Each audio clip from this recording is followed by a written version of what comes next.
नमस्कार, मैं सैयद अख्तर श्री अरविंदो सोसाइटी की ओर से आपका बहुत बहुत स्वागत व अभिनंदन करता हूं। हम आज शिक्षा में शून्य निवेश नवाचार कार्यक्रम ZIIEI द्वारा संकलित एक रोचक व अभिनव नवाचार के बारे में आपको बताएंगे। हम इनोवेटिव पाठशाला के अंतर्गत NCERT के प्राइमरी सेक्शन के कक्षा 3 की पर्यावरण अध्ययन की पुस्तक आसपास के पाठ 6 खाना अपना अपना के नवाचार अभिनव शिक्षण तकनीक की गतिविधि प्रश्न बैंक का इस वीडियो में क्रियान्वयन करेंगे।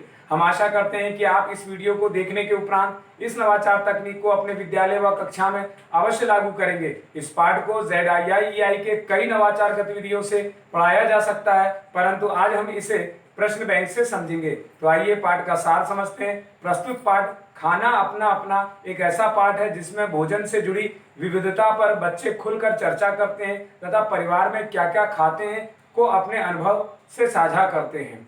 इस प्रकार इसकी नवाचार की नवीनता को देखा जाए तो नवाचार की नवीनता यह है कि कक्षा में छात्र अपने सहपाठियों के साथ मिलकर पाठ के कॉन्सेप्ट पर आधारित अलग अलग तरह के प्रश्नों का निर्माण करते हैं, जिससे कि उनकी मौलिकता का पता चलता है और एक प्रश्न बैंक तैयार हो जाता है। इस प्रकार इस नवाचार की क्रियान्वयन प्रक्रिया को यदि देखा जाए तो इसके अंतर्गत पढ़ाए जा रहे पाठ की अवधारणा के पुनः अध्ययन की सहायता से विभिन्न प्रकार के पकवान, विभिन्न स्थानों के भोजन की जानकारी पर प्रश्न बैंक बनाते हुए पाठ की समझ को विकसित किया जाता है।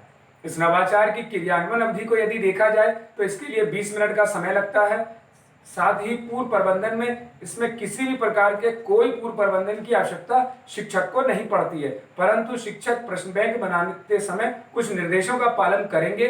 जैसे कि शिक्षक सबसे पहले छात्रों को 7 समूह में बांट देते हैं। हर समूह का एक प्रतिनिधि होता है। प्रतिनिधि सभी प्रकार के प्रश्नों को संकलित करके एक प्रश्न बैंक बनाता है।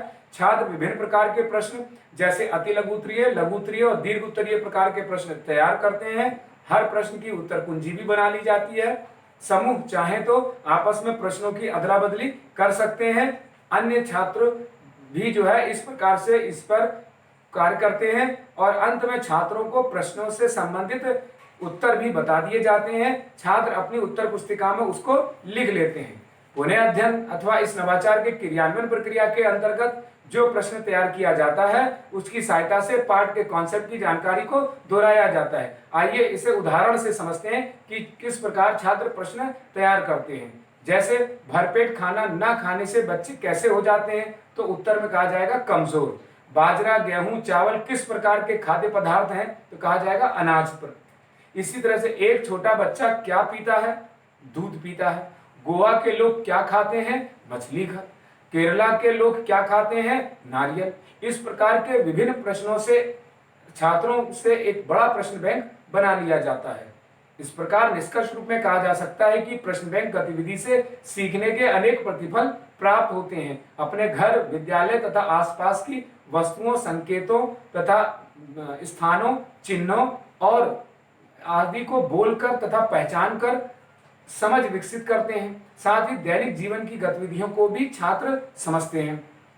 प्रश्न बैंक बनाते हुए छात्र जो अपनी भाषा और स्कूली भाषा के बीच में प्रयोग व संवाद करते हैं, उससे एक सेतु का निर्माण होता है तथा अपने निजी अनुभव को साझा करते हैं और तर्क देने की क्षमता को और प्रश्न पूछने की क्षमता को विकसित करते हैं। कही जा रही बात, कहानी, कविता इत्यादि को कहने की भी समझ विकसित करते हैं। सूक्ष्म तथा प्रत्यक्ष पहलुओं पर बारीकी से अध्ययन करते हैं। इस प्रकार इस गतिविधि से सभी छात्रों की भागीदारी सुनिश्चित होती है, सबको समान अवसर मिलता है। इस नवाचार में PRT अनुपात का तो ध्यान रखा ही गया है, साथ ही साथ NCF 2005 के उद्देश्यों का भी पूरा किया गया है। इस नवाचार से सभी छात्रों में गहन सोच के साथ आत्म जागरूकता, सृजनात्मकता और पारस्परिक संबंधों के जीवन कौशल मूल्य का विकास होता है। शिक्षक पाठ खाना अपना अपना को एक निर्धारित माह में ही पढ़ाते हैं। इस प्रकार छात्र अभिनव शिक्षण तकनीक को समझते हैं, तो ये कहा जा सकता है कि नवाचार वास्तव में अभिनव नवाचार है। ये नवाचार आपको कैसा लगा हमें जरूर बताएं। हम ऐसे कई दिलचस्प नवाचार आपके लिए लाते रहेंगे। आपसे अनुरोध है कि आप हमारा YouTube चैनल सब्सक्राइब जरूर करें। अगर आप इस वीडियो को Facebook पर देख रहे हैं तो हमारा Facebook पेज लाइक करना ना भूलें। नीचे दिए गए लिंक पर जाकर इनोवेटिव पाठशाला ऐप को भी डाउनलोड कर सकते हैं। इस वीडियो को देखने और लाइक करने के लिए आपका बहुत बहुत धन्यवाद।